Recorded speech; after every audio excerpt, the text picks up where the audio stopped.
Today does mark the birthday of multi-time champion and future legend of pro wrestling, Cody Rhodes. And so that leads us into our next thing that Will has aptly named the Feud. Cody's already achieved a lot in the business, and he's known for so many of those things. He's a former Intercontinental Champion, former IWGP US Champion, Ring of Honor World Champion, and six-man Tag Champion, former multi-time WWE Tag Champion, and AEW TNT Champion. He's the Executive Vice President of AEW, just to name a few things that he's known for. So that's why we're celebrating his birthday. But of course, we're choosing to recognize Cody for one of the biggest, most spectacular achievements of his career, which is being a former NWA World's Heavyweight Champion. And AEW TNT. Yes, I just heard myself say that again. Okay, obviously holding the 10 pounds of gold, as we all know, is a very prestigious position, and it most definitely puts you in the very definition of rarefied air in this exclusive club filled with some of the greatest legends of the one true sport. But it wasn't even just this position that is important in today's context. Cody's battle to win the NWA World's Championship not only meant making history for himself, but it caused his path to cross with one of the other most important wrestlers in the business today, creating what could potentially become known as one of the great feuds in wrestling, depending, on what the future holds. But that man I'm talking about is Nick Aldis. Cody and Aldis not only go on to pour gasoline on the spark that was the revival of the modern era of the National Wrestling Alliance, but together, these two guys are part of changing the face of wrestling as an industry as we know it. So that's why we're talking about these two together today and how their paths cross. And I don't know. I'm trying to pause here to give you guys a chance to talk if you want to say anything. So, I don't know. Just as we're setting the stage for this, just in the rebrand since, 2017, 2018, mainly Championship Wrestling from Hollywood and Billy Corgan's involvement in it. There have been, you look back on the Crockett days and you think there's all these great feuds: Flair Dusty, Flair Steamboat, Flair, Magnum and Nikita, Rock and Roll and Midnight. And right now we're still in the infancy in the rebrand, but right now we already have two great, maybe three great feuds that have really characterize this early period. One is Tim Storm and Josephus, Tim Storm and Nick Aldis, and then this one, Cody and Nick Aldis. So we still, again, we're early in the career of Nick Aldis today. We don't know what's going to happen, but right now we know that this is one of those feuds that is going to go down in history as one of the most important, at least just for its formative nature, feuds in NWA history. Definitely for the rebrand era. So I just wanted to plug that in. And remember, we don't have a whole body of material. What do they give us? They give us Cody and Aldis. That's pretty good. To me, that stacks up with the likes of Flair and Dusty. I mean, I'm not trying to be over melodramatic here, but these matches are phenomenal. They are clinics. Tell them about it, Will. Yeah, dude. And I mean, like, the crazy thing is, and I guess, I've become a recent fan of the NWA, but I was following along through All In and even NWA 70 and things like that when the rebirth was happening, just not as closely as you guys were. And, the notoriety that was brought to the NWA, but obviously the 10 pounds of gold through all this is spectacular because, I mean, it was put on a stage that, it didn't have to be on, and elevated in this, an all in this event that was, sold out in 30 minutes. Like it was the biggest buzz in the wrestling world for, months and months. And the NWA title, which should have been the main event, should have ended the night. And even people looking back on it agree that probably should have ended the event, should have been the main event. But it's just hindsight. But I mean, putting it on that stage, and this was before Power. This was before they were having weekly, YouTube shows and things like that. And they had the 10 pounds of gold, but they weren't televising any NWA wrestling. There wasn't really any like organization or formation that had happened. There was just Nick Aldis and the belt, and that was pretty much it. And so to be on that stage and to be elevated to that place was really remarkable. Yeah, and Rob said before we came on the air tonight, he was actually talking about how it might be one of the most well-documented feuds that has ever existed. And I think he's right. Obviously, the time between that build up to All In to NWA 70, one of the things you got to give props to the NWA for is they were very good about documenting every single thing that happened. And so a lot of this is featured in 10 Pounds of Gold, 22 through 41. That whole time period will give you like that whole story of that. So what I thought would be interesting too is looking back on it, there seemed to be something special about these two guys being almost the same age. And I was curious how their careers lined up as far as what they were doing. And it was kind of fascinating to me to see almost how they paralleled or even started from different points, but ended up crossing, paralleling, and going in different directions. It's kind of an interesting topic. So just to go back a little bit further from what you can see for yourself there and leading up to this, I wanted to start with Cody, because obviously there's going to be a day that we go in depth on an entire career for a wrestler. And Cody Rhodes would definitely be one of those people that it would be worth the time to do that with. But we don't have all night. So in the beginning, let's just say, if you don't know what family Cody Rhodes belongs to, then you've got a lot of catching up to do, I guess. So we'll start from there. Obviously, being the son of the legendary and former NWA champion in his own right, Dusty Rhodes, comes with some expectations. So Cody began training wrestling when he was just 12 years old. He was a successful amateur wrestler in high school. He chose to forego a college wrestling career at Penn State University, instead chose to pursue acting and professional wrestling. Besides his father, Cody got a ton of experience in the ring, being taught by names like Ricky Morton, Al Snow, Danny Davis. He even mentioned Randy Orton when he brings up the topic in some interviews. This, of course, meant that Cody was in Ohio Valley Wrestling. That's where he ended up jumping to.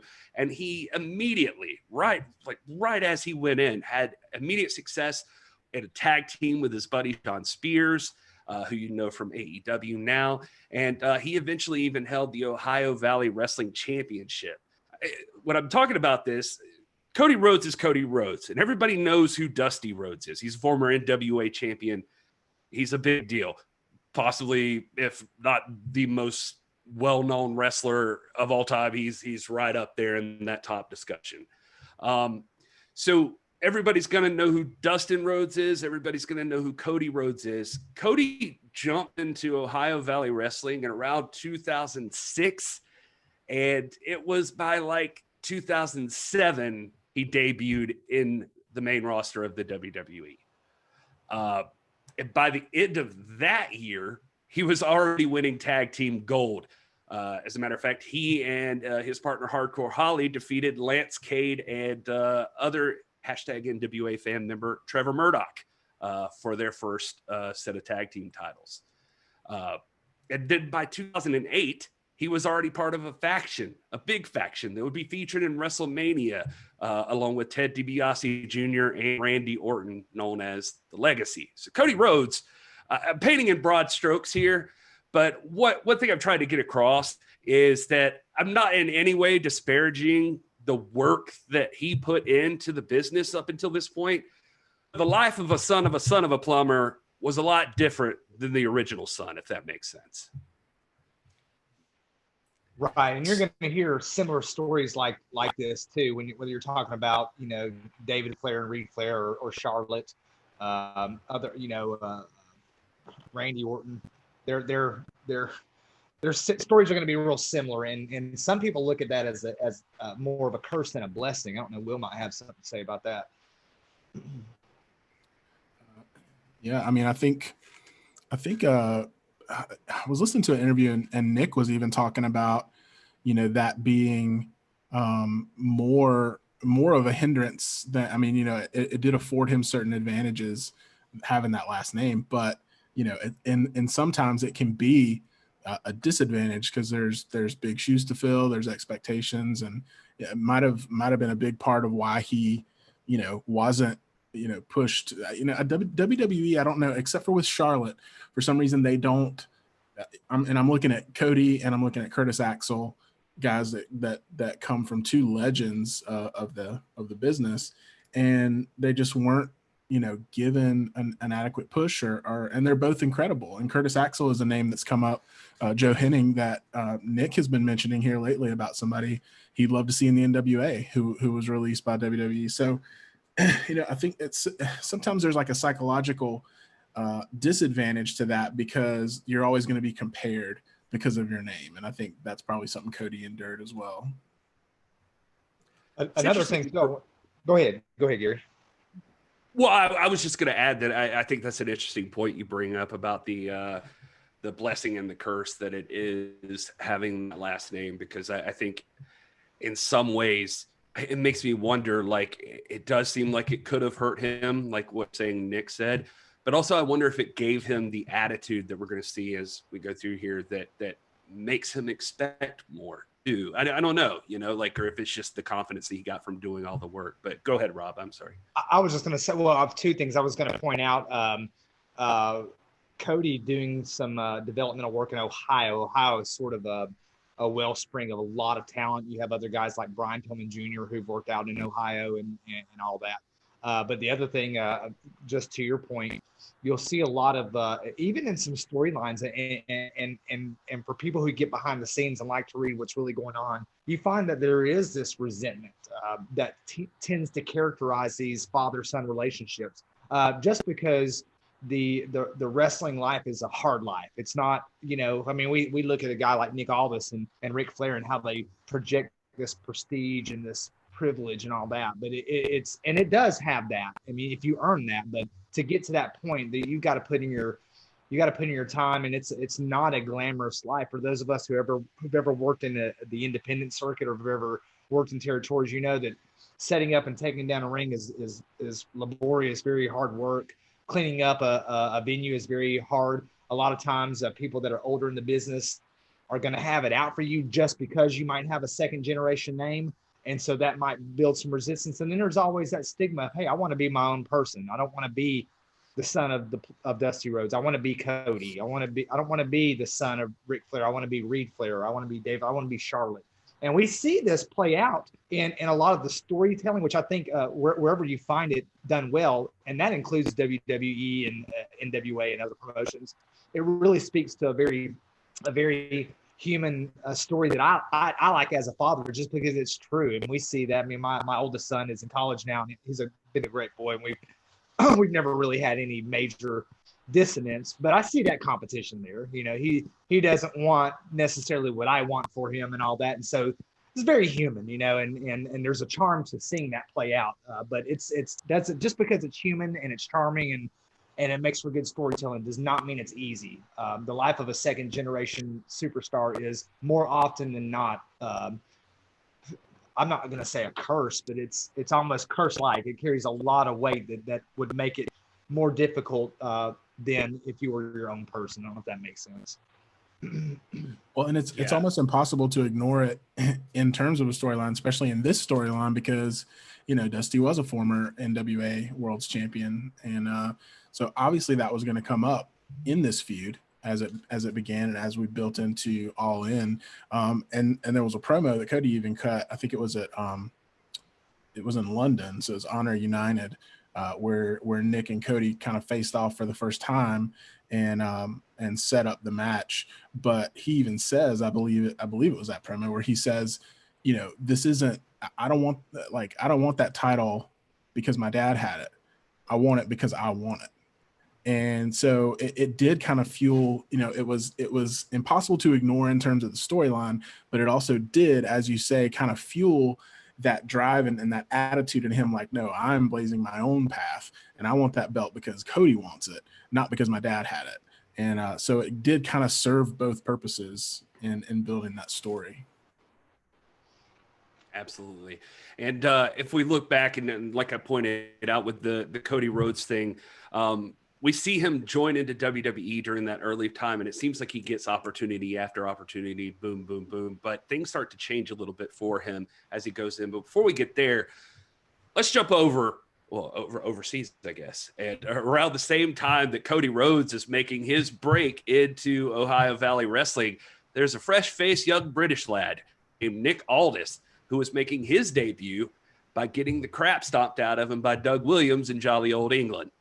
And Aldis didn't have much in the way of family connections or special opportunity like it might have seemed like Cody Rhodes had. He'd been athletic in school. He loved wrestling, but he was once even told, like when he was considering it, that he was way too skinny to ever make it into wrestling. He just didn't have the build for it. So he started building his body for it and got really into bodybuilding, started busting his ass, taking his lumps on the British pro wrestling scene. And by 2007, at 20 years old, this led him over a school with Harley Race. He jumped into a Harley Race training camp, and it was in front of a lot of people that could potentially see him. But he wasn't. I don't know that he quite yet had that Aldis confidence that we all know and love now. But he does talk about in several interviews one instance that really changed his life. Where, you know, he felt like already, I mean, I guess even at 20, that he had been like already just like trying everything he could. And he wasn't sure where he was going to connect. But the man himself, Harley Race, pulls him aside and says, you know what, you can do something, kid. And Nick says, he replied, I've tried, Harley. And he says, well, keep trying. And he said that was a big moment for him. And well, then by 2008, Nick Aldis had not only become a popular character on a show called Gladiators, he was also now debuting on TNA, Total Nonstop Wrestling, on cable everywhere. So big jump from 2007, where he wasn't quite sure what he was going to do, and 2008. And not to breeze through that part, but again, this isn't a deep dive, but one of the fun aspects of this whole thing for me was seeing how these two careers began paralleled and then started moving in different directions. So like where both of these guys start to parallel is right here. They both enjoy great success in their respective promotions. Success most aspiring athletes or wrestlers would die to achieve. All around the same time, Cody was enjoying multiple tag title runs and battles over the Intercontinental Championship. Aldis was teaming with the likes of Doug Williams and Samoa Joe, winning tag titles as well. Both men were becoming well-known, respected, and for the best I could tell, both of these guys began to learn a lot more about the business as a business, and maybe in ways they didn't even want to. Around this, it looked a little different for both of them, I guess I'll say, because by the time you get to like 2015, when you're reviewing this stuff, Cody was a former multi-time champion, and then he was Stardust. And not to knock Stardust, by the way, I kind of dug Stardust, but apparently that's not a bright spot for everybody. But now Aldis, he had actually capitalized on his own rising star, and he became the TNA heavyweight champion in 2013. And by 2015, he'd have some fun feuds with Bram and James Storm, and then he was released. And so there was that. And so it's kind of weird. They both had this moment, and they were killing it. And then now what? And so just kind of an interesting parallel there. Now, I will say by 2016, Aldis made his way to Global Force Wrestling to become their world champion, which would lead him right back to TNA. And because the two companies made some sort of partnership through Jeff Jarrett. And but then that was in 2016. And by 2017, he was back on the independent circuit again. And that was mostly on his end, by the way, just for the record, so he doesn't yell at me at some point. He was offered a contract, but he refused. When he was asked about it, His exact quote was, "It's not a contract that anybody with any value, any sense of self-value or self-worth would sign. There's no point in signing a contract to make you exclusive to one place if you're not getting anything in return." So there's the Aldis we're starting to know and love, right? So by this time, he'd at least built that in his brain. Similarly, Cody Rhodes, by 2016, had decided that this WWE thing was never going to get any bigger than where he was right then. And he requested his release from WWE. It was granted. And I could not find one place anywhere where anybody blamed him.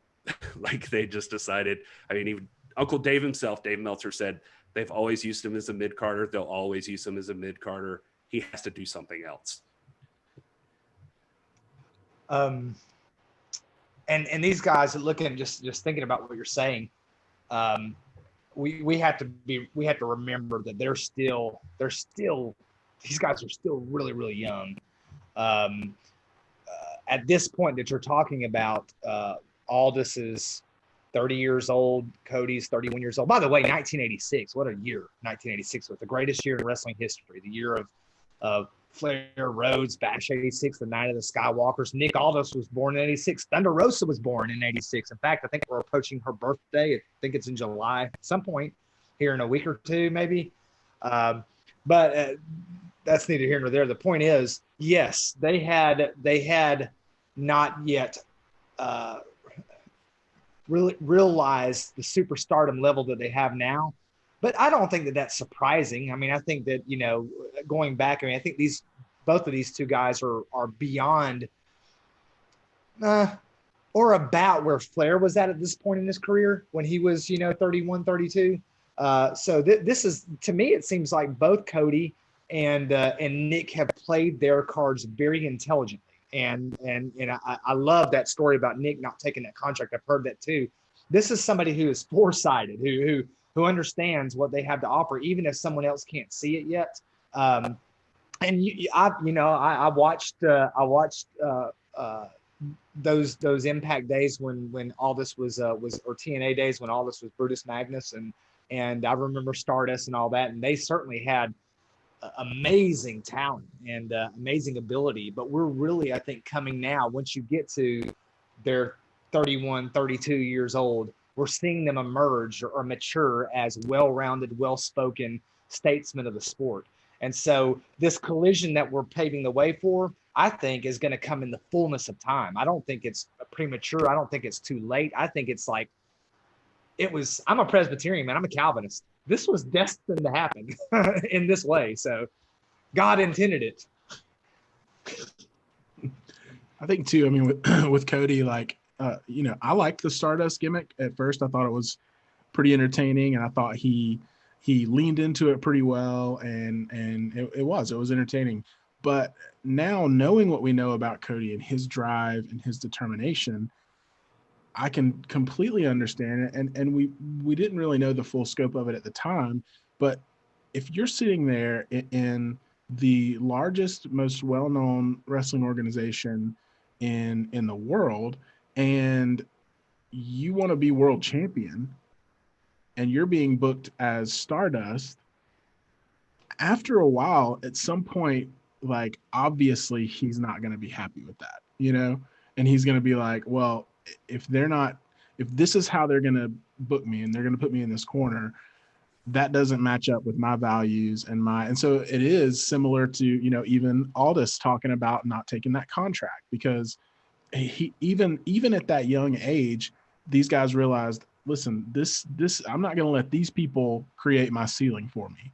I'm going to be the creator of my own destiny, and I'm going to go achieve world titles and the prestige that I know that I can, and I'm not going to put that directly in the hands of someone who's just going to hold me back. And so there is that similarity, just obviously in very different spots.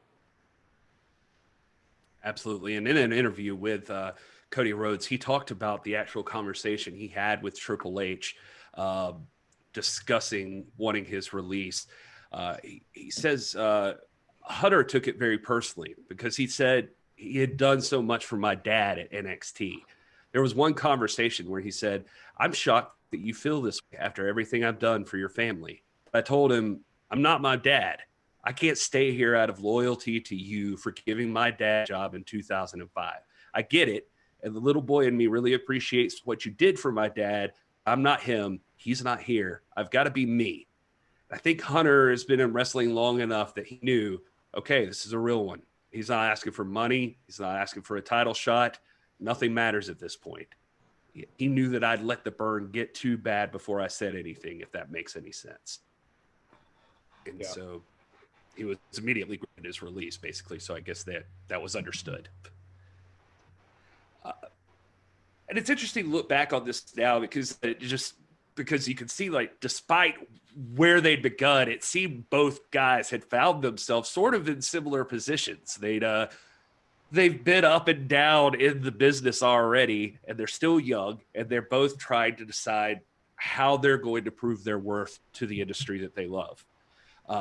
Admittedly, Cody probably still has a little bit more behind his name at this time, or maybe it was just more time living in the business, because as soon as that guy was out, he made it his mission to prove that he didn't need the WWE machine. Like, he did that with a vengeance. Like, he went after it. He got opportunity and doing it for Ring of Honor, TNA, both of them at the same time. At point, he went to New Japan.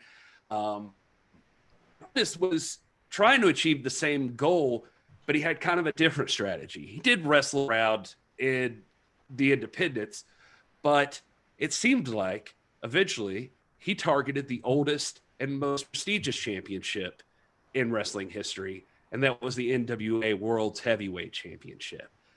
He jumped right into the vision of Billy Corgan and Dave Lagana and their intent to revive the brand. He'd almost, if you hear him talk about it, had given up at a certain point. Like, he had just couldn't find his footing away from pro wrestling and wasn't sure. He had a family. He had things to think about outside of wrestling, and had kind of, I won't say he's necessarily ever said it was like his last ditch attempt, but it was kind of this moment of truth for him. What am I going to do?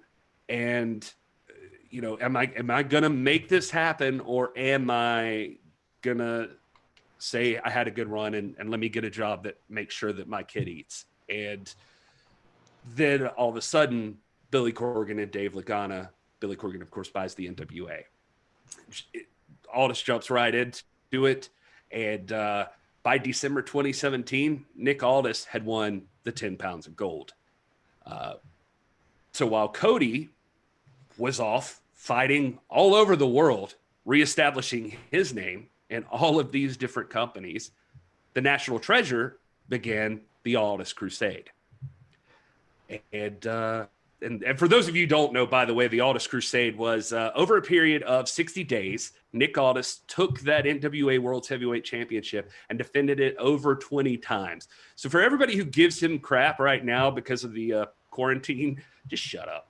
That's guys right. defended it plenty. He's not afraid. Chime in on that, because it's not like, I mean, this is like, you're ignorant if you say that. And I don't mean, we try to be charitable and gracious to people who just don't know, because, NWA is a YouTube primarily a YouTube channel with a couple of pay-per-views, but they had a wide international cross-promotional presence, and Nick Aldis, satisfying prior bookings that he'd had and then taking up a few others, travels in something that's a throwback to the Great American Bash in 1986, where Ric Flair defends the title 16 times in 30 days, or something along those lines. I don't know, my numbers might not be precise. I think WWE Front Row might know the exact numbers on that, or J Cal might, if he's still around. But this is definitely a harken back to that, a throwback to that. And not only does Aldis defend it those many times, over 24 times, or right around 24 times in 60 days, he does it cross-promotionally on 4 continents against major talent. I'm not talking about Billy Budd at the the backyard wrestling promotion. I'm talking about guys like Jake Hager. I'm talking about guys like King Shane Williams. I'm talking about guys like Colt Cabana. I'm talking about big names that are legitimate international, many of them former NWA World Champions themselves. So this to me is like, This period, the Aldis Crusade, is the critical period. This is when we're going to decide whether or not the NWA is just going to be a curiosity or whether it's going to be a legitimate international force like it was in the 80s and early 90s. And Aldis did that. He's responsible for that. So if you're dogging Aldis, you're just ignorant. You're not intelligent. You don't know what you're talking about. I've got thousands of pages of scholarly bibliography to show you. You don't know what you're talking about. He's a doctor. Wow. He knows. Yeah. That is something else. We just lit a fire in Doc Stinson. I'm tired of people saying, "Oh, quarantine." Like, what are you talking about, man? In the history of the world, the lineal world championship has been through periods like this. It was held by Earl Caddick, who left to serve in World War I, not World War II, not Korea, not Vietnam, not the Gulf War. World War I now, left and came back 2 years later, still the champion to defend it. Lou Thez would defend the belt 3 times a year, maybe, like a good prize fighter does. Now, I appreciate being a fighting champion and going on crusades to establish yourself, but in the general scope of things, the championship is a prize title. It does not need to be defended every day. You defend it when you need to. And who has Nick Aldis beaten? Just for anybody who wants to ask, everybody he's had to. He's beaten everybody, including Sting. Now, I realize that the NWA title was on the line, but this is at the time when Nick Aldis was in the TNA World Championship picture. And he is one of only 3 or 4 people to ever submit Sting. He's beaten Kurt Angle. He's beaten everybody. Nick Aldis, there is no mark against him as a competitor or against this reign in particular. So, whoa! Now y'all got me. I'm about to reload on my drink, y'all. Thanks. Will, did you want to follow that up before I just continue telling story? I mean, I'll come at it with the same argument, but from a different angle. The people that say that and the people that criticize not defending it are not NWA fans. They're not. I don't see the hashtag NWA fam criticizing and making those comments, Rob. It's people who are probably primarily mainstream wrestling fans who are used to seeing that title defended at least once a month, right? Maybe in the middle of a pay-per-view, because they don't even put it on as the main event anymore. And so they've experienced the championship degradation, as I call it, in other promotions where the titles are not prestigious. There's so many of them, and all of them don't mean the same thing. And so they feel like they have to put them on every show, and they'll even defend them on a couple of cable shows in between, just to try and convince you that it's exciting, but it's not as exciting. If you are bought into the vision of the NWA and you understand the NWA and the way that it runs as a promotion and as a form of entertainment, then you understand that it is a prize fight feel. And I mean, you can go, I mean, I would almost bet you money. If you can go find me a Nick Aldis interview where he doesn't specifically say the words prize fight at some point in the interview, like, I'll give you a free t-shirt or something, because I just don't think that exists. Because from the beginning of this rebirth of the NWA, the vision of Aldis primarily, who pushed that vision onto Corgan and Lagana and the rest of the leadership, that they needed to have this prize fight feel. And Rob mentions it a lot. I mean, those championships are not defended every month. Sometimes they're defended once a year, just like he said. And so those criticisms are not coming from NWA fans. They're coming from people who are fans or who primarily follow organizations that are completely different in philosophy from the way that the NWA runs as a wrestling promotion. 100% agree. And as it's been established here, I mean, the big thing to take away from all of this is that within months, the NWA title almost felt like it was in near obscurity to meaning something again. And I don't want to knock, I know like a guy like Jay Cal is going to ride me about this. I don't mean to knock it in a way that, it doesn't mean anything. It just, the reach of it had sort of suffered over time. And Aldis crusade, I think, helped usher in this new era. He and Tim Storm immediately became sensations on the internet, all over. People fell in love with Tim Storm, fell in love with him as a champion. Then Aldis taking that belt from him meant something. But then when Aldis got the title and took it on that Aldis crusade to try to relive the glory days of these champions of old that defended it anytime, anywhere, all over the world, Aldis was doing that here. And all of a sudden, people started to see the NWA championship as it used to be. And it began to grow and grow, which leads us to Cody Rhodes, who, where there's opportunity, Cody is drawn to it. And I don't know, it's like he just smells it. He smells it in the air. And I don't mean that as a knock on Cody Rhodes. It's just like this guy has a real knack that he has developed, a spidey sense for like making things happen. And as soon as the opportunity presented itself for him and where he thought it could mean something, he was there. So I guess the easiest way to get to this is that in May of 2017, a fan wrote into the Wrestling Observer newsletter, and journalist Dave Meltzer, it was on Twitter, he asked him, and he said, when do you think Ring of Honor could possibly sell 10,000 tickets in an arena? And Dave Meltzer replied, not anytime soon. And Cody immediately responded to that tweet and said, I'm going to take that bet. And so he, along with like his buddies, the Young Bucks, Kenny Omega, Brandy, actor Stephen Amell, they all got together. They all started planning this thing, and they talked about an event. They announced their YouTube show, a YouTube show, by the way, called Being the Elite, that they learned a lot from Mr. Lagana and the 10 Pounds of Gold series that they were doing. And they announced they would be having an event. It was going to be held in Chicago, and they were going to try to prove Dave Meltzer wrong. So in January of 2018, it was announced that we would be having this event in September. By March, you had a venue, the Sears Center, and all that we needed now were matches. And so it was up in the air what was going to happen at this thing. So slowly things started to unfold for this, but all of a sudden the interest of one man was captured.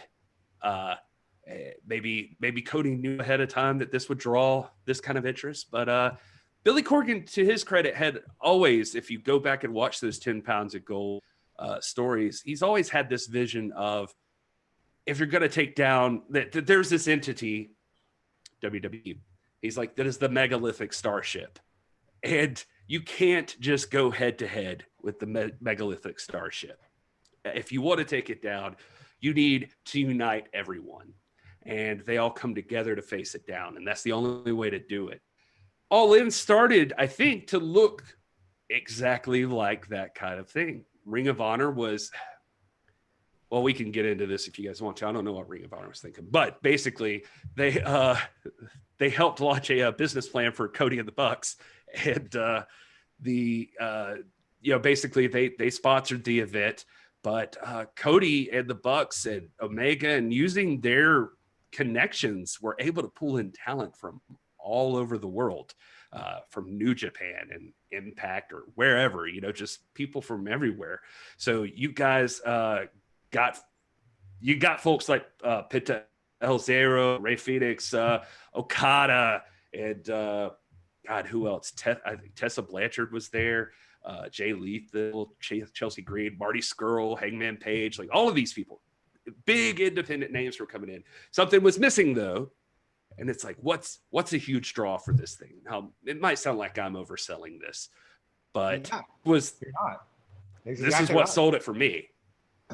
Is that all of a sudden at a press conference on May 13th, announcing some of the matches for the All In show, one big announcement that came out was Rey Mysterio was even going to show up at this show, which was huge. Big deal, Rey Mysterio. But then also Billy Corgan was there. And why was Billy Corgan there? And he took the podium and announced that Cody Rhodes would be competing for the NWA World's Heavyweight Championship.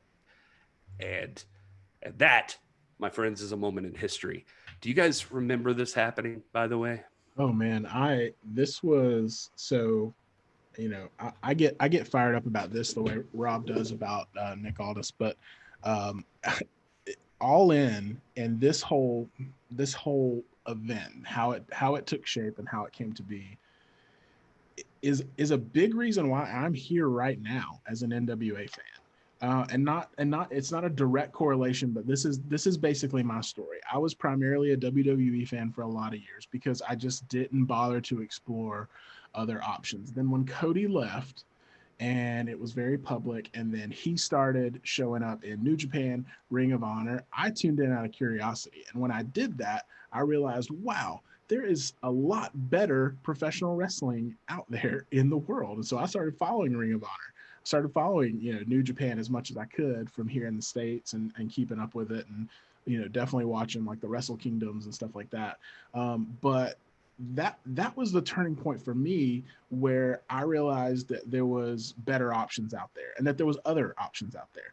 And then I think when All In happened, and you can say what you want about the event itself, it's definitely divisive on wrestling Twitter and message boards and Facebook groups and things like that.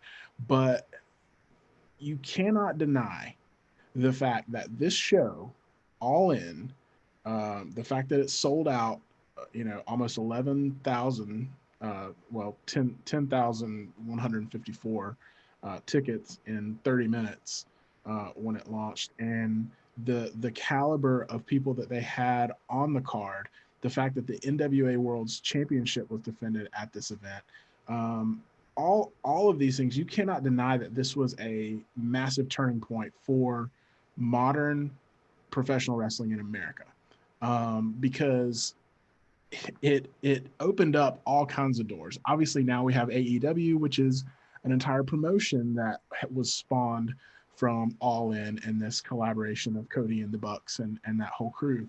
But even the NWA, especially when we talk about the story, the roots of the modern iteration of the NWA, which this entire podcast exists to celebrate, is really, it comes through All In, and it takes a big jump. It started before All In, obviously, with the Aldis Crusade, and I'm not taking away from that at all.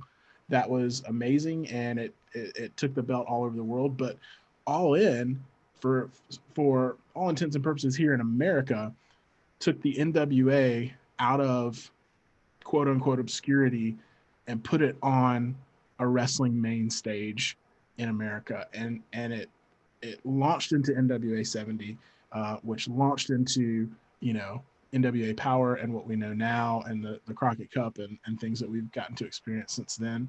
And so for me, this is just a very, very fond memory. And I remember following this really closely when it was happening and just getting so excited. There's a buddy I work with that is also a wrestling fan. And I just remember like daily going into his office and showing him tweets and being like, oh, dude, look what's happening. Oh, look what happened at this press conference. And I mean, it was big news, man. And it was really, really fun to follow and to just see the shift in the wrestling industry here in America. This was the shot heard around the world right here, man. This was as much a beginning of a revolution as Lexington and Concord were. I'm throwing out some Tim Storm history to you right now, guys. Let me tell you, you look at this card All In that would materialize, and it is a who's who of NWA and AEW and Ring of Honor talent. What I call the three first cousins. Okay, you're talking about guys like the Briscoes, who were in the Crockett Cup later on. Flip Gordon, who Aldis defended the title against. You've got Matt Cross, who's been on NWA Power. You've got Tim Storm, who was in the corner of Nick Aldis during this match. I mean, you've got Marty Scurll here. I mean, this is it, guys. This is the shot heard around the world that changed the landscape of wrestling history. And between this and what would be and the Aldis Crusade that happened after the Tim Storm win, These are the events that solidify the importance and the internet, not national, not regional, not cross-promotional, but global importance of Nick Aldis and the National Wrestling Alliance. Even though, and I guess I don't want to get too far ahead of it. So let me stop there before I go on another Stinson rant here. Well, I mean, it's okay. I mean, this is kind of getting to the meat of this whole thing that we're here to talk about. I mean, basically, just at that press conference on May 13th, Billy Corgan announced that Nick Aldis would be defending the World's Heavyweight Championship. This, of course, meant that if Cody wins, he and his father, Dusty Rhodes, would be the very first father-son duo to ever hold the NWA World's Heavyweight Championship. There was even a moment, actually, that Cody was also going for the Ring of Honor world title during this time. So there was a lot of consideration there that there would be this crossover, like this could be a winner-take-all kind of match. And so they did some great stuff here, including a little segment of Nick Aldis being kind of peeved that he wasn't informed that Billy Corgan had just made this decision on his own. And that was kind of fun. There was also the little feud going back and forth with Cody Rhodes and Flip Gordon that led to Billy actually giving Flip a shot at the title before Cody, and that making Cody so mad. And it was a lot of fun stuff. And again, you can go back and check all of this out in that 10 Pounds of Gold series. You can actually purchase at the National Wrestling Alliance website, you can purchase this amazing DVD complete with additional footage and commentary. It's a 3-disc set. It's very beautifully packaged, and it's real reasonable. I think I don't know the exact price, but it's not gonna break your bank at all, man. But go get this. It's also available online on YouTube for free. But for those of us who don't use any form of technology, it's good to have the same medium that the Pilgrims used. If the DVDs were good enough for the Pilgrims, it's good enough for Doc Stinson. I love that ad, though. By the way, hit subscribe if you haven't already. We're also sponsored by Manscaped.com. You gotta trim those pubes. You know, a real champ. Hey man, but speaking about Manscaped, I'm heading to the beach next week, man. I still ain't got my I gotta get on that. We're actually just talking about that earlier today that I gotta send you that package. They're gonna think, man, the great woolly mammoth is not extinct. too much. Dutch Mantell is on the beaches of Myrtle Beach. Jeez. That's what Rob calls his wiener. Dirty Dutch. Dirty Dutch. Anyway, that's use code NWA Pod at manscaped.com, 20% off for free shipping. That was a Great American Bash 1990 reference. Oh my gosh. I don't know if you saw in the chat in the Discord or in the cast, I mentioned Gary's hairy back and compared it to Dutch Mantell's. Anyway, so let's move on to the actual event itself. At All In, my biggest disappointment, by the way, for All In, I know, Will, you mentioned that it was kind of a decisive situation, depending because it's AEW now. I mean, it's kind of the same similar ideas, like the styles of wrestling clashing together and seeing what's out there. But there are some great matches, I thought, in All In. I mean, it started off with what I thought was kind of a banger of a match, a great opening match with I think it was MJF and Matt Cross, right? And that was a great matchup. The thing is that Nick Aldis and Cody Rhodes, I didn't see a bigger match on the card personally. You could maybe argue with Skrull and Okada or something like that, but I was buying that show to see Aldis and Cody. And so I was a little bummed when they were fourth in. Because I think it comes to that argument of Skrull and Okada was a great match. They had an awesome match and very technical and and just crazy. But nobody cared about a match like they did that Aldis and Rhodes match. That crowd was lit for that match, and these guys carried them right through it. and it was everything I hoped it would be. And so I had no complaints. Did you guys feel that same way about it? Yeah. Oh, yeah.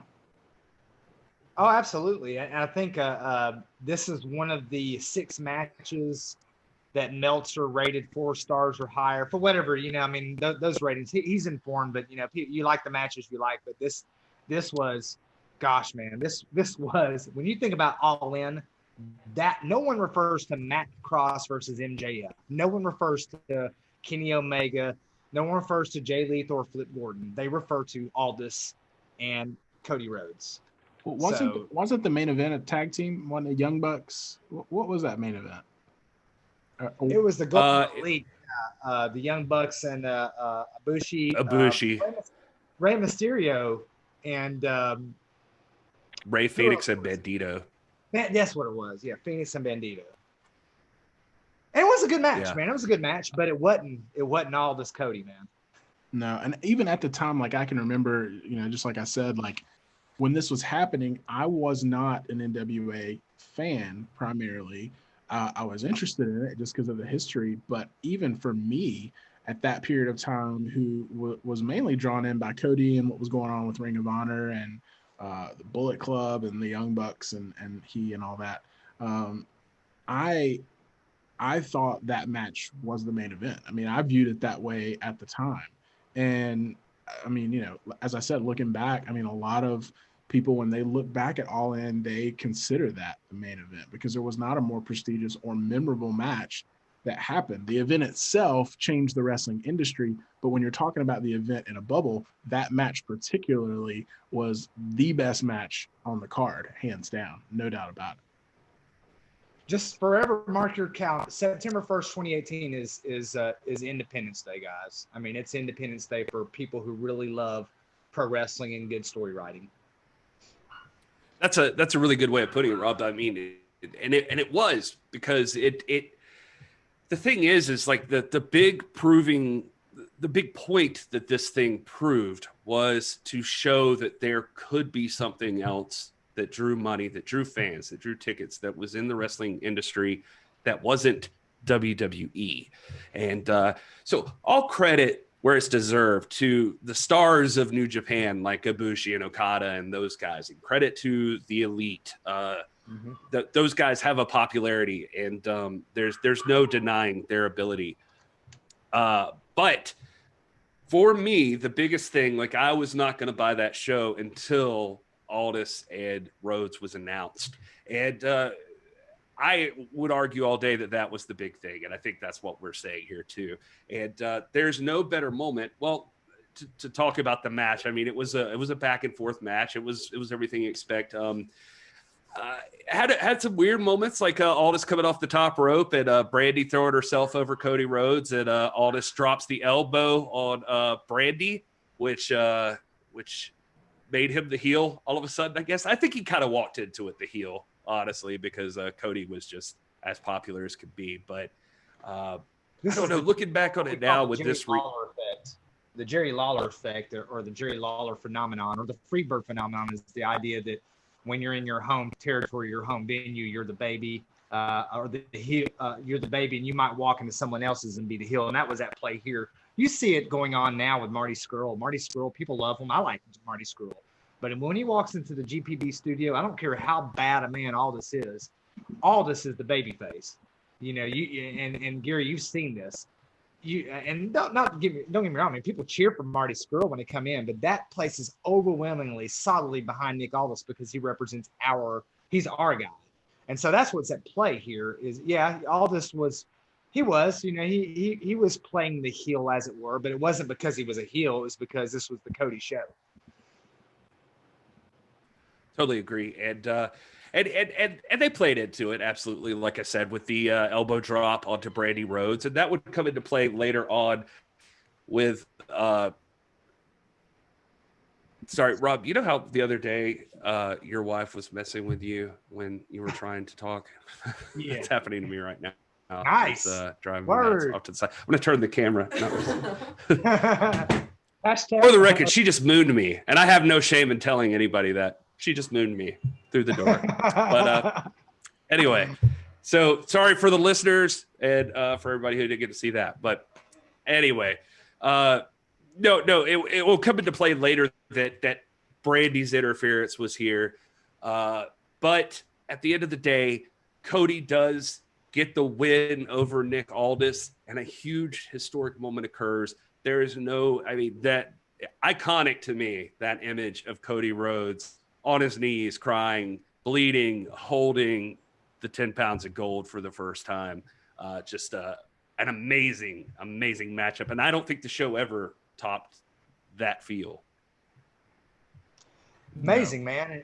And again, let's not read 2020 back into 2018.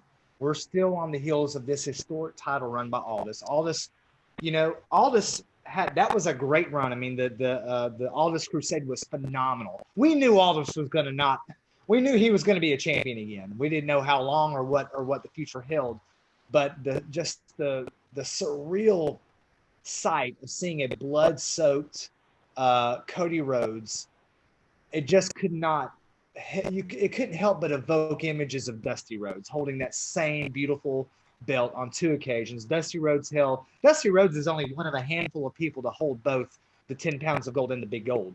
You've got, I think it's Flair, Dusty, and Sting, I think, are the only three to hold both versions.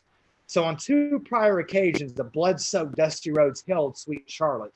And you could not help but thinking of Dusty doing that as Cody Rhodes held that belt. And you just know that all of those thoughts and those impressions and that the weight of history was on Cody at that moment. It was a beautiful moment. It's a beautiful moment, even for those of us who even then were Nick Aldis fans. So the show, well, I won't say without a hitch. I think the main event was shortened because of time and that sort of thing. But the big takeaway here was huge sellout, major buys on pay-per-view. Like, it did really, really well. What nobody knew at the time was that a gentleman named Tony Khan was in the back or in the crowd or somewhere right around. And this is like I said earlier, like it was like the business plan for Cody and the Elite, showing what they could possibly pull off. And that's why I said up top that these two guys not only kicked off the modern era of the NWA, or like really christened it, they also were part of changing wrestling completely. Cody at this time had been with Ring of Honor, so had the Bucks, I think, maybe, or some of them. And well, within 4 months, they were gone.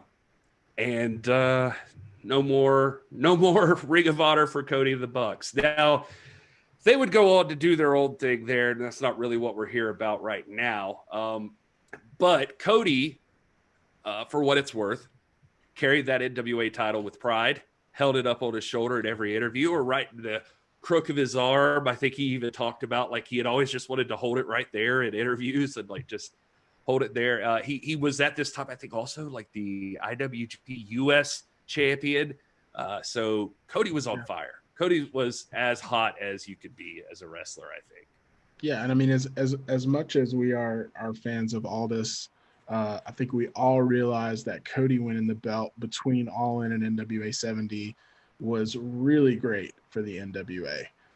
Because for me, one of the things that's burned in my mind during that time, again, before I was a diehard NWA fan like I am today, I was following Cody and everything he was doing. And I remember when he won the IWGP United States title, and, you know, they had the post-event press conference, and he's sitting there cutting an amazing promo.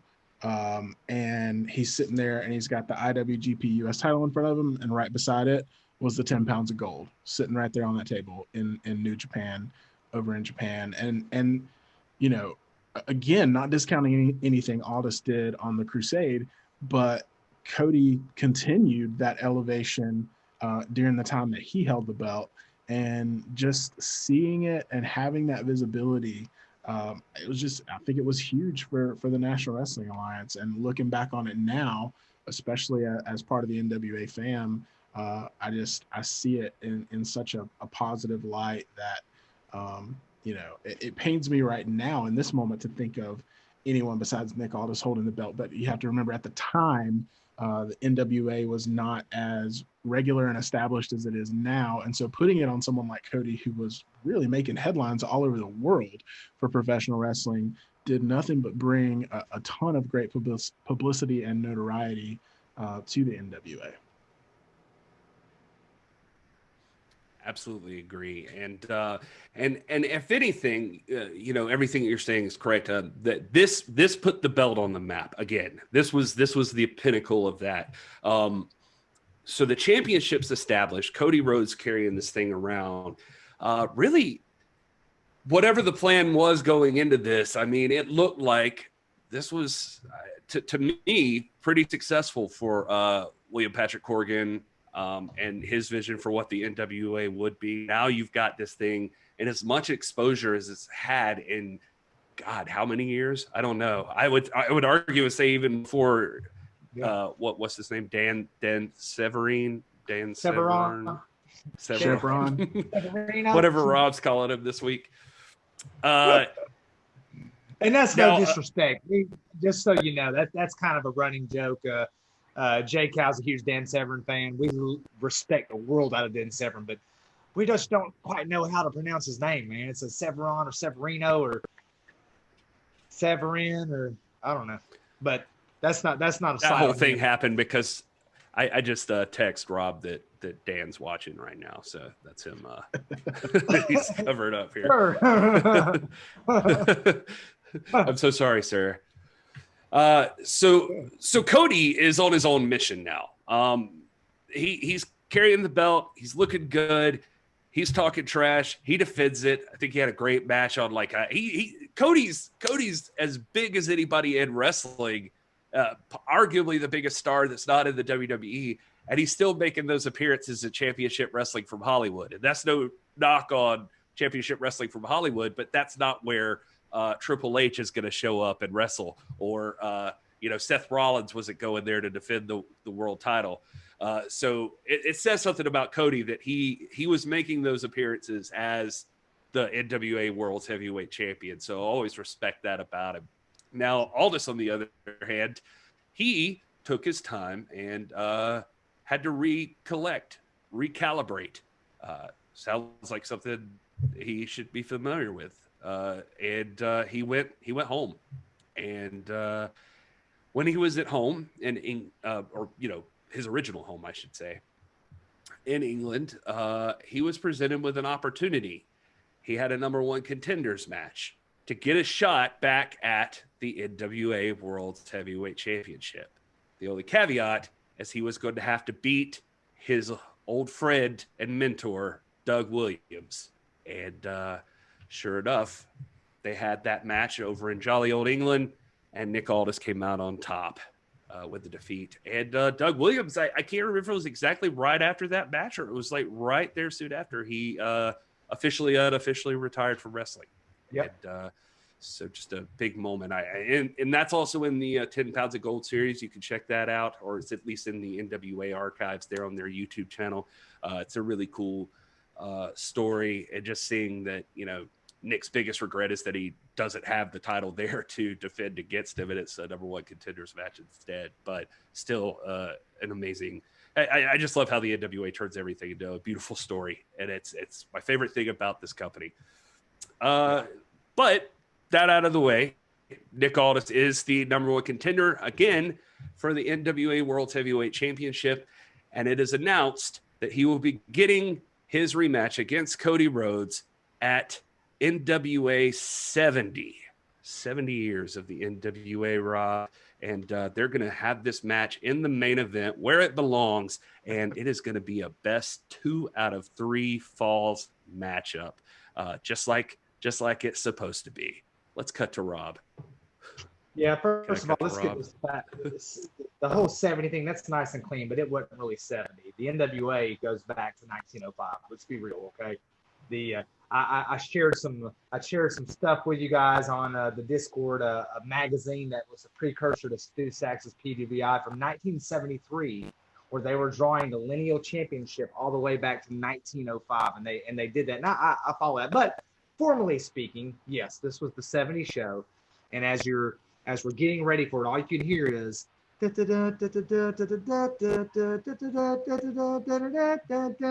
great prize fight. Phenomenal matches, including the likes of Tim Storm, Josephus, my man, Jazz, Penelope Ford, Colt Cabana, and of course, the way it's supposed to be, like you said, Gary, Cody and Nick Aldis. Best 2 out of 3. Gentlemen's rules for all the gold, man, all the marbles. I love it. I ain't gonna lie. The day this show was announced and available for me to purchase, I had it on Fight TV. Not even any hesitation. I needed to see those two do it again. Yeah. Word. I like to imagine that Rob just carries that around with him all the time. You know, like in my fanny pack. Yeah, I'm like, hold on, let me get this out of my fanny pack. Like Mary Poppins style, you're just pulling out giant wrestling poster. This, which you can also buy on the NWA website, hashtag Long Live Maureen. Got this, and then last thing, always, if you're a real wrestling fan, always carry Pro Wrestling FAQ by Brian Salt. When did Rob become a shameless plug machine? Like, what just happened here? Didn't we have the business meeting yesterday when you're like, Rob, you don't plug enough for the... That's not what he was talking about.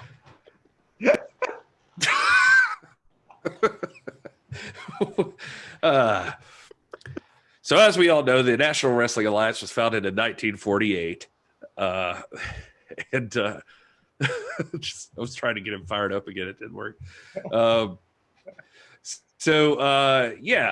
the NWA 70th show was a combination of NWA and tried and true pro wrestling, basically acknowledging the 70th anniversary of the National Wrestling Alliance. That, Rob says, is not the 70th anniversary of the National Wrestling Alliance. But as Rob mentioned, in the main event, Nick Aldis versus Cody Rhodes, 2 out of 3 falls for the World's Heavyweight Championship. The match also featured other stuff like you got Sam Shaw.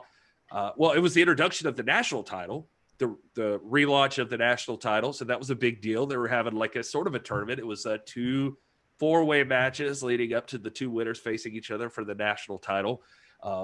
You got in those matches guys you would recognize now. Sam Shaw, who is now known as Dexter Lumis. You got Colt Cabana, Sammy Guevara, Scorpio Sky.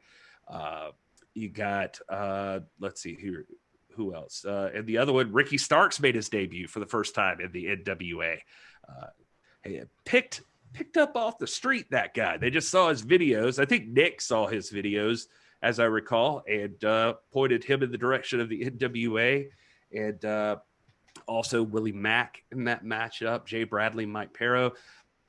Tim Storm took on Peter Avalon. I think Rob said it was Josephus earlier, or maybe you were just saying Josephus was there. Josephus was there against Crimson and Jax Dane. Remember, he had the mystery partner that he was going to bring out, Road Warrior. That's Animal. right.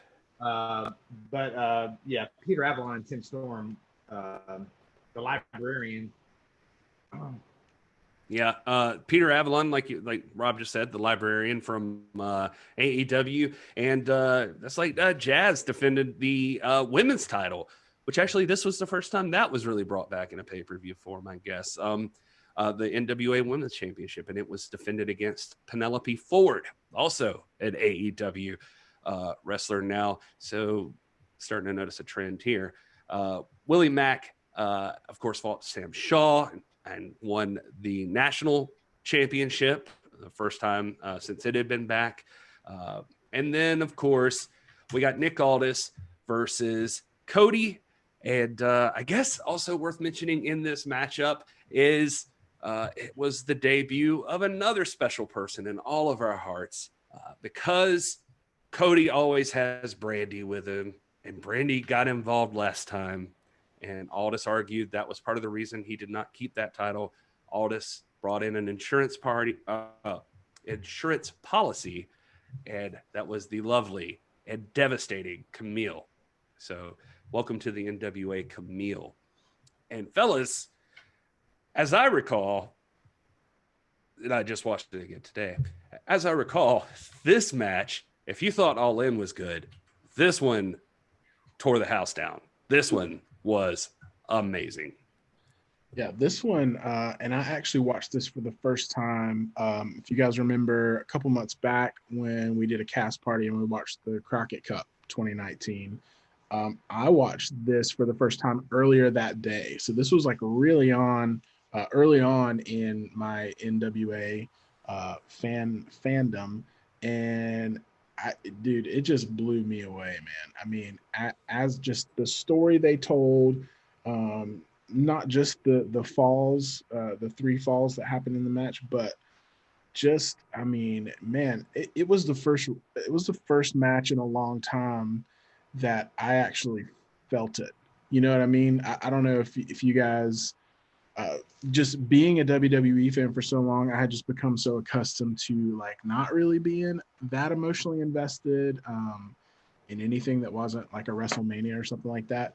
And then seeing this event, specifically that match, man, it grabbed me, and I was like, no pun intended, talking about a different event, but I was all in after seeing that match. And if you are a true wrestling fan and you watch that match and you don't just immediately become an NWA fan, then I would argue that you're not a true wrestling fan.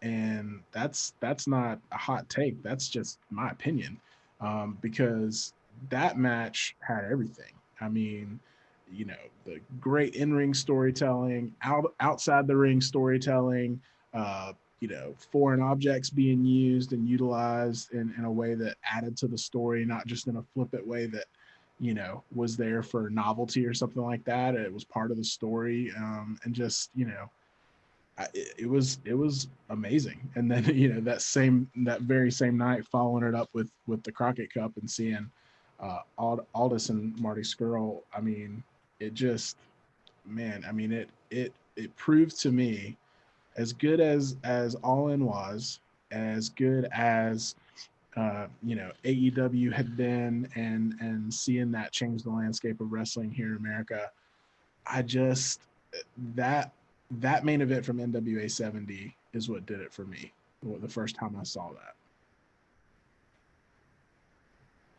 Yeah, 100%. And this is where you really got to see the relaunch of the National Wrestling Alliance. Now, it's one thing when you're talking about the 10 Pounds of Gold series. There's like the spark. I think I described it earlier as they threw gasoline on the spark of the NWA. So like that Tim Storm and Aldis feud sparked it up, that 10 Pounds of Gold series.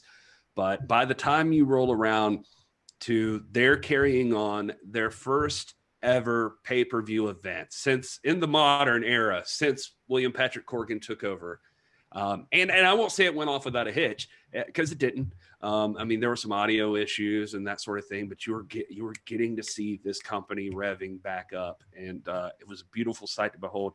And you could not have asked for a better main event than Cody Rhodes and Nick Aldis. And Cody Rhodes did exactly what a real champion does, and same with Nick. But I guess I'm just wanting to acknowledge that Nick wins here. Nick gets the final pin and is going to be carrying the World's Heavyweight Championship and the NWA into the future.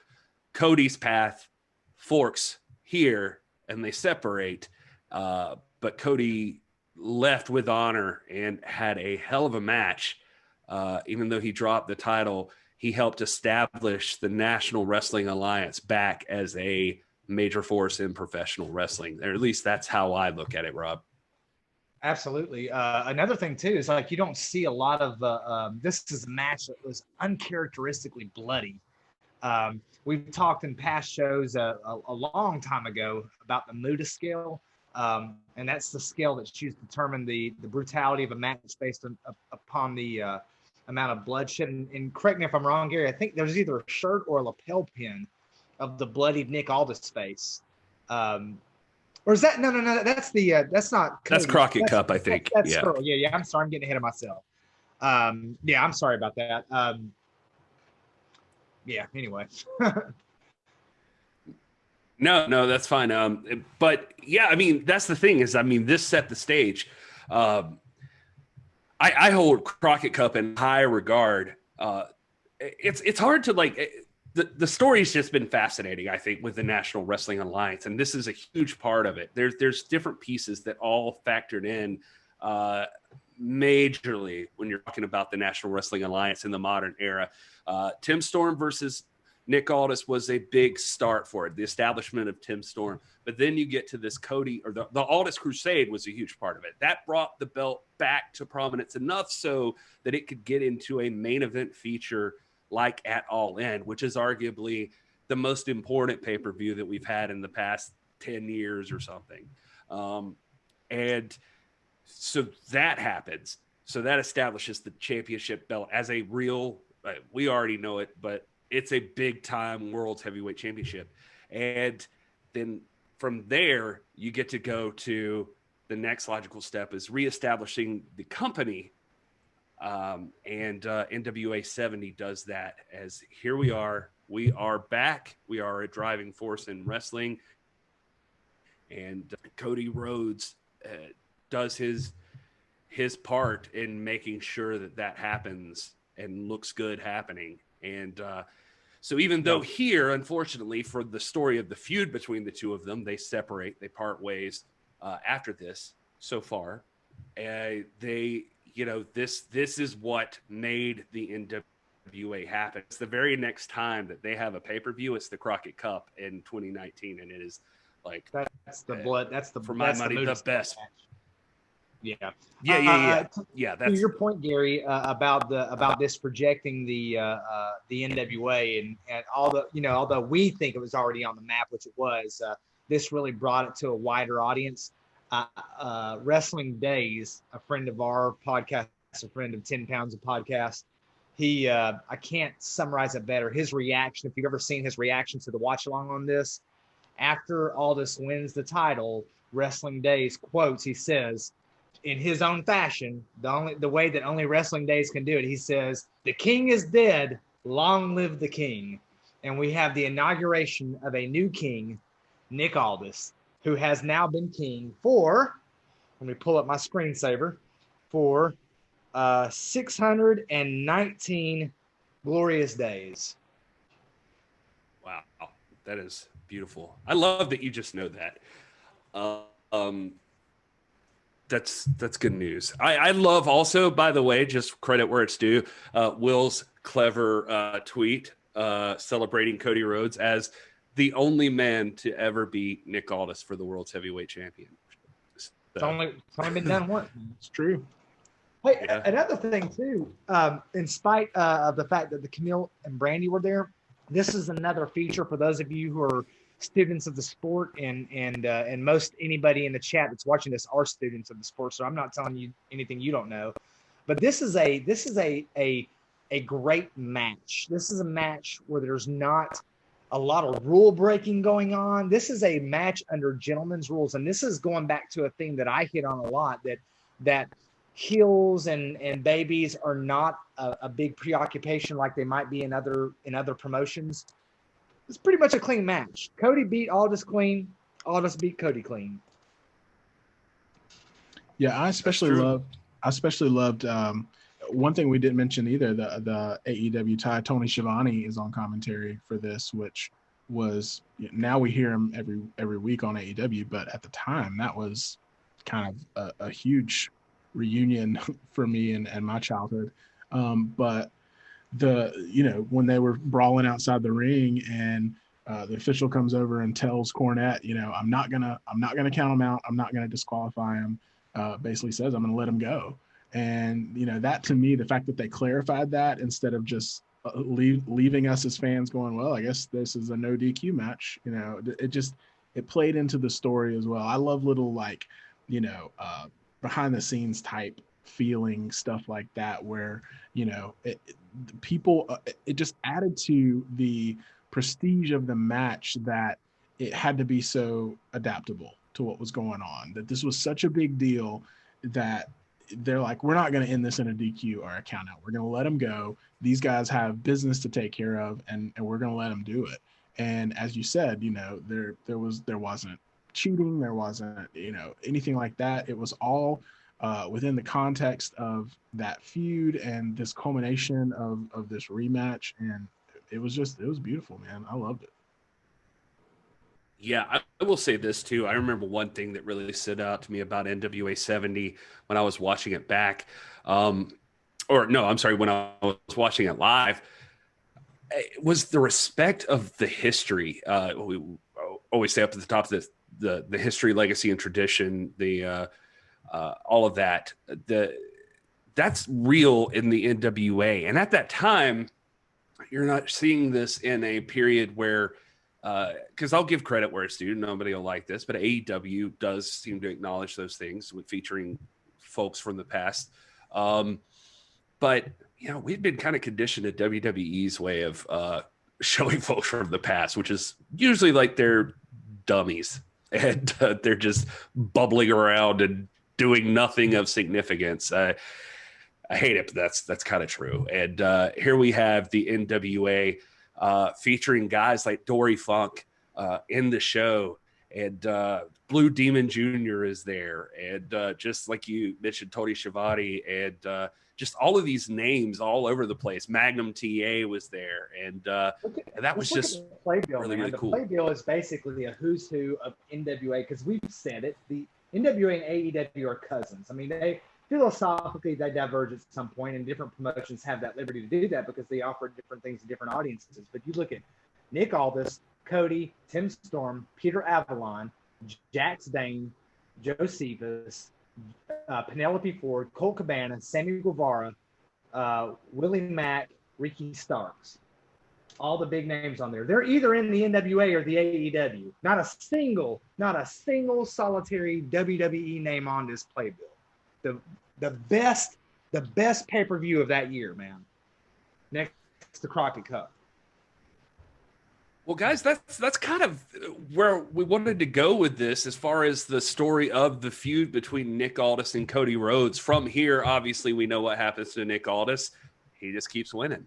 And from here, Cody Rhodes actually kept losing. He lost his IWGP U.S. title. He started going on kind of a losing streak, but I think it was just to set him up because not long thereafter, he and his boys in the Elite announced All Elite Wrestling along with Tony Khan, and Cody became the executive vice president, and now they have a whole company. We could talk forever about that, so we don't have to. But obviously both successful, and it's just fun to watch for me, or to go back and read just the paths that these two guys followed. And I would have never, I don't even think at the time I realized it, just how similar they were. And just in age, and almost even in style, and in just story in a lot of ways. Even though they started from two different places, they kind of traveled these similar paths and ended up at the same place. And you can't think of two better guys to help usher in the modern era of the NWA, at least on the largest scale it had seen in forever. And who knows what the future holds. Nick Aldis being one of the first interviews I ever did for This Is the NWA podcast. I remember talking to him right then. It was after Crockett Cup and right before Power. And I was like, man, I'd love to see, you know, there's a lot of matches I'd love to see, but I'd still love to see you and Marty again and you and Cody again. It's too bad that's not happening. And he was like, whoa, they're not happening yet. And he's like, don't say not happening. He's like, I get where everybody is, but they're not happening yet. Of course, we were about to see Marty, so that came true. So he had teased there. So I fully, deep down in my heart of hearts, think that one day we're going to get Nick Aldis versus Cody Rhodes 3. And God, if the exponential rise in skill and awesomeness from All In to 70 is any indication, part 3 will be a barn burner for sure. Anything you guys wanted to add about Aldis and Cody? Just that I agree with you that I think that at some point Aldis and Cody 3 are inevitable. It's one of those things that has to happen.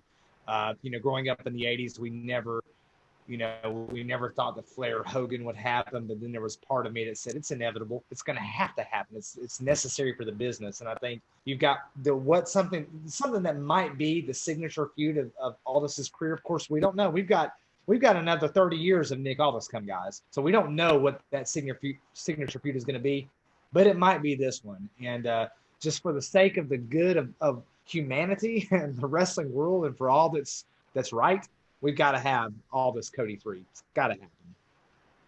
I agree. I'd like to see 3, 4, and 5, to be honest. I mean, I think, as you said, these guys got a lot of years left in them, and we can't judge the future based solely on the present, because things are always changing, as we know and as we've seen in the last 5 years in professional wrestling. And so, the door's not closed in my mind. And there's always growth and evolution among AEW, NWA. I mean, we're currently restructuring. I'm excited to see what happens coming out of that, and just the freshness and the new iteration that we're going to get of the NWA when things get back going. And who knows what's possible. But I'll just say that definitely this feud, when we talk about the evolution and the rebirth of the NWA, when you look at it in context, I mean, it's got to be one of the most meaningful things that happened, along with the 10 Pounds of Gold series and Tim Storm. Obviously, we talk about that a lot, but this Cody Aldis feud really is, it launched the current iteration of NWA that we know and love, because it put a lot of eyeballs on that title and on the National Wrestling Alliance as a whole, because it brought it to what was at the time when All In and Cody and the Elite and all this was going on, and AEW was kind of forming in the background. It brought that title to what everyone was talking about. And you can't put a price on that. You almost can't plan that. It was such an organic grassroots thing that spawned from this Meltzer tweet that, as we know now, looking back on it, was not an educated guess, because somebody who is as established as a Dave Meltzer just casually tweeting that these guys couldn't sell out an arena like that.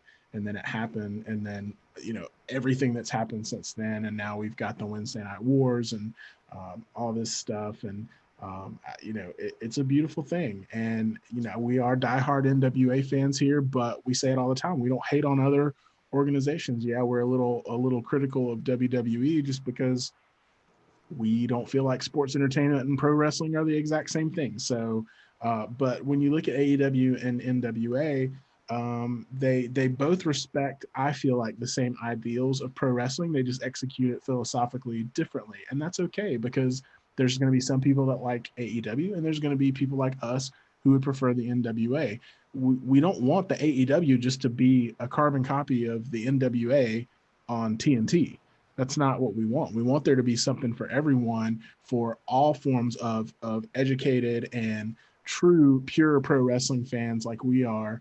And so it's just really a beautiful thing that's happened. And this was really the formation of two of the best professional wrestling promotions in AEW and NWA, both being formed, one of them being formed for the first time, and then the NWA being reborn under Billy Corgan. And so this feud, in my mind, will always be something. I think 20 years from now, when the three of us are still sitting here talking on YouTube, probably we're going to go back and have this same conversation and have really fond memories of this time as kind of a pivotal moment in the formation of the NWA.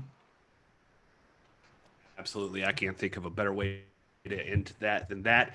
Guys, don't go anywhere because just a second, we're going to tell you how to win some free merchandise from This Is the NWA podcast, some free NWA fan merch. But just wanted to take care of shop here real quick. This is what's going to happen for the podcast portion of this show. We're going to wrap it up right here. And at the end of telling you how you can win the free merch, we'll give the podcast that at least. But everybody live, stay tuned because we're going to get to the live after show. I guess it's NWA after dark. And we're going to take live questions, live discussion from the chat. We're going to talk to you guys. It's going to be the benefit of being here live with us. We've already got questions in from Twitter. We're going to be talking about things like what should happen with the TV title when the NWA comes back. What new talent are we expecting to see? Top 5 main events of all time. We're going to fantasy book Mission Pro, which is going to be a lot of fun because Brian Rosa is in the chat right now, which means Thunder Rosa might not be far behind. And should the NWA titles be defended in any other promotion and much, much more. So make sure you stay tuned. But before we go there, Rob, tell everybody where they can find you online for the podcast. You can find me at rstinson4. You can find me on Instagram at Robert Stinson or RD Stinson4. There's some other mark out there going by rstinson4 on Instagram. It's not me. You can find me on Facebook at Robert Stinson. Most of my content, and that is Piper's Notes, Stinson Vision. I also throw some educational type stuff that's not directly wrestling related. My mission is to show that wrestling is a high form of culture alongside other forms of performance art like studio, dance, theater, music, drama, history, mythology. And so you might see me drop on an old lecture from my teaching circuit. I actually dropped one this week on a famous occurrence here in the Civil War here in my locale, Chattanooga, the Battle Above the Clouds. So you can find some stuff up there. But you know, I'm not hard to find. If you follow me on Twitter, I'll follow you back. Of course, most of you guys in the chat already follow me, so that's a moot point. But you can also find me on. I'm not going to stop you there. I'm just going to stop you there, Rob. I'm going to go ahead and. I'm not going to talk about me not being on TikTok or you being able to find me as Tom on MySpaces or being able to find me on Napster or LiveJournal or AOL.com, or I'm not going to say any of that. I will not say that I am Tom on MySpace. I'm not going to say it. You can't get me to say it. We appreciate that. Will, where are you? Did I mention? Hey, it's Will with 1L on Twitter and Instagram. Real Hey, it's Will on TikTok. And I do a daily show on this channel on the days that we don't do a live stream. And we are currently spotlighting some NWA fam stories. So things that, some videos that you guys are submitting. It's been awesome. I've got a bunch of them lined up to come out for the rest of the week. But I would love for you, if you haven't, to send in your NWA story, just telling us why you love the NWA, how you became a fan, what you're excited about when the restructuring happens and the NWA gets back going, and email that to heyitswill with 1L at gmail.com. And I would love to feature you on the show. It's been a lot of fun. I hope you guys have enjoyed that.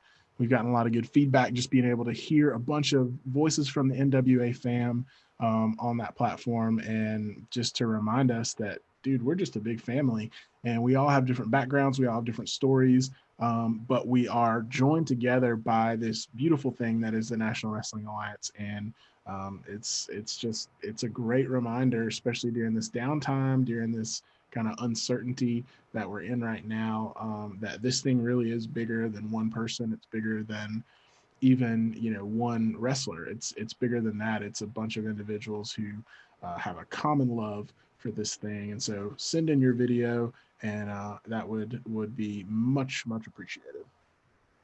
Hey Gary, can I just give a quick shout out to Brian Lang, who's in the chat tonight and has done some amazing This Is the NWA podcast art of the Bearded Trio. So make sure you go and follow him on Instagram, follow him on Twitter. I'm just very humbled. Check it out, man. You guys, I'm not going to show it here, but it's really, really cool. And I appreciate that, man. Very, very, very, you almost caused me to tear up here if I teared up, which I don't. Often. I have not seen that, so I am anxiously awaiting looking at that. It's cool, man. It's cool. That's so awesome. Thank you, Brian. Yeah, absolutely. You guys get on Instagram and look for Brian Lang. I am at This Is Gary Horn on everything. And the podcast is at the NWA Pod. For God's sake, if you are not following us on Instagram and Twitter, you got to get on that. There's going to be all kinds of special stuff coming out on there. We try to engage, interact, and we just want to shout out to everybody in the chat. We're going to be with the chat after this. That's one of the benefits of why you got to come live on YouTube. We're live every Sunday and every Tuesday, usually at about 8:30, sometimes 9. We try to figure it out. We try to keep you posted. And we also, we appreciate you. I guess that's what I want to say. I see John Blaine in the chat, first time here. Thank you so much, John, for joining up with us. That's really, really cool, man. The one thing I want to add for the podcast guests, just so we could be fair to everybody, we have to tell you about the NWApod.com. You guys have to check that out. It's the brand new website. We'll put that thing together. It looks beautiful, and you got to go see it. And there you can support us in a lot of different ways and help us out. One of the ways is the easiest way is you just want to buy us a beer or something, toss $3 our way. You get a one-time donation if you'd like. You can also set that up to be monthly if you want to be really super friendly with us. We'll love you and call you on the phone every night and tell you good night. And Rob will. I was about to say, Rob may really do that. Yeah, I'm a social person, man. I'm social, man. I'll call you. He doesn't sleep, so there you go. Except during the main event of Bash 90, then I sleep.